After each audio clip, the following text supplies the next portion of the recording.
We've been gone a long time. We back now. You twins? Nah, we cousins. Great. So my first question is, how does it feel being so handsome? Because damn, I'm trying to be like you two.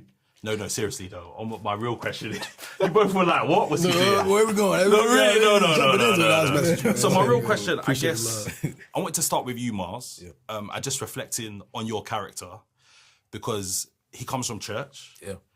He moves into, I guess, what's seen as secular music. And I feel like that's a direct reflection of your experience as well. Yeah. And I know music was your background. So I wanted to ask, what did you draw on personally for you? Were there elements of like your own experience that you brought into your character? Yeah, for sure. I feel like me and Shemi definitely have a lot in common, just like, coming from a religious family and, also growing up in a world where you're trying to find your own and you're trying to make certain decisions and make the best decisions. So you're leaning on your family, but you're also leaning on, outside things, that maybe influence you on how you, perceive things. So I think it's just a mixture, finding that balance of, making the right choices and still staying true to yourself. And I mean, I'm thinking about staying true to yourself. You're 20 years old, if I'm correct. Yeah, so you're 20 years old. There was an element of innocence that I found in your character. But there was a coming of age that I saw through the process, something that I think a lot of black men like myself can relate to. Did you draw on from your personal experiences in that way? Because we came in and he seemed so innocent, but he wasn't as innocent as we all thought. I'm not going to give the show away, but as the film progressed, was that something you related to? Was there like a coming of age for you in the process? Yeah, for sure. I felt like as the character was developing, so was I. Like, jumping into something like this, growing every day, learning from my peers and the people around me, and just using those experiences also in the film and trying to convey that message of just, growing up. Thank you so much. And Michael, I wanted to ask you, spirituality was a theme in the film, specifically African-American spirituality. And what I get frustrated with is people often say things like, oh, African-Americans, like, what is their culture? But we consume it so much. I think about soul and R&B and jazz, and, that there was like nods to that, the African roots embedded in that. And you've been someone that's been very open about your spirituality. What was important to bring to the role based on the fact that, I guess, A, being an African-American man, but B, spirituality is so important to you and who you are as a person. I get it's a vampire film, but there's an element of spirituality that almost, I don't want to give it away, but did a lot for them. No, it's all good. For me in this case,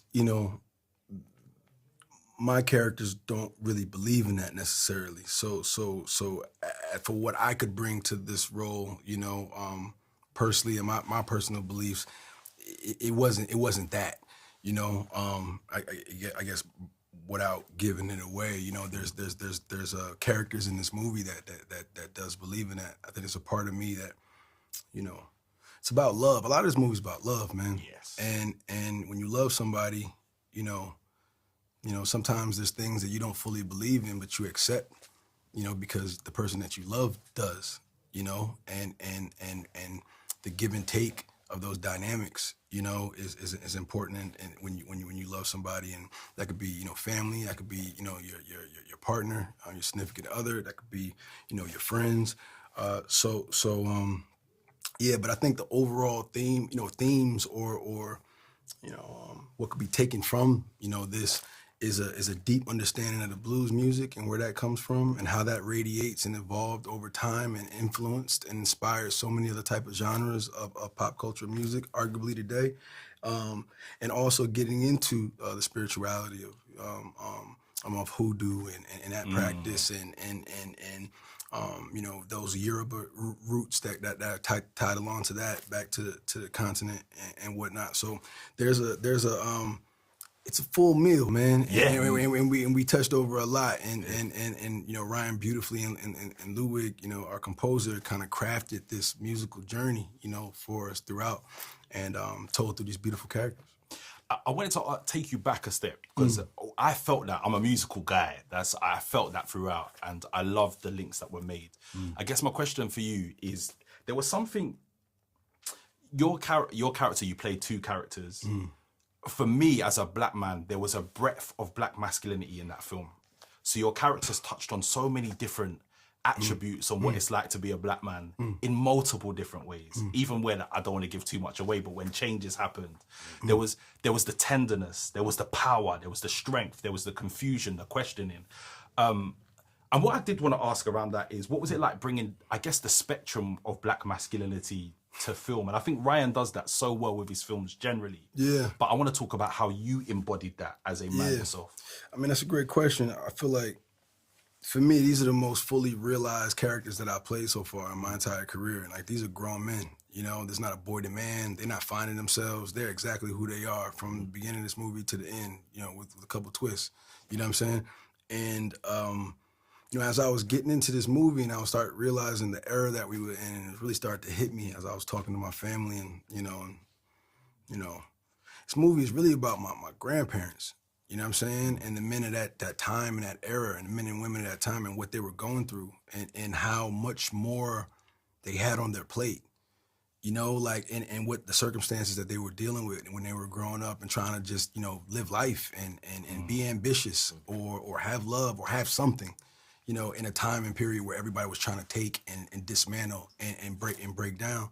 So, you know, for me, it was an exploration of like, you know, I'll be at my house and like looking at my, you know, grandmother got the old photo book, you know, mom got the old photo book, you know what I'm saying? And you're looking through, you look at all this, oh, that's grandma, oh, that's great grandma, okay, that's granddad, that's crazy, you know, and then you start looking at them like, oh, wait, they were like in their 20s and in their 30s, and man, I'm 38, so they were partying for sure. They was having a good time, and they were dancing, they were living life. So when you put, you know, you kind of put that in context, you know, of that, it made it much more tangible and you know, lived in for me, you know. So, you know, for me, that masculinity that you're talking about, those are strong men. You know, they lived a lot of life in their mid-20s. You know, been around the world, traveled, did places. You know, the responsibility. You know, just the circumstances that they had to grow up in. So yeah, I tried to bring that to every moment that I could, you know, and make it as real as possible, even when they're in some pretty unreal situations. You know what I'm saying? I'm fresh out of time, but what I would like to say lastly, as someone who's like the brunt of my family, a large amount of them are in Montgomery, Alabama, I think the representation of the South in America at that time meant a lot for me. Nice. It meant a lot to people, I think, across America and across the globe. Man, So cool. Don't really appreciate that. We appreciate Thank that, you bro. so much. Yeah.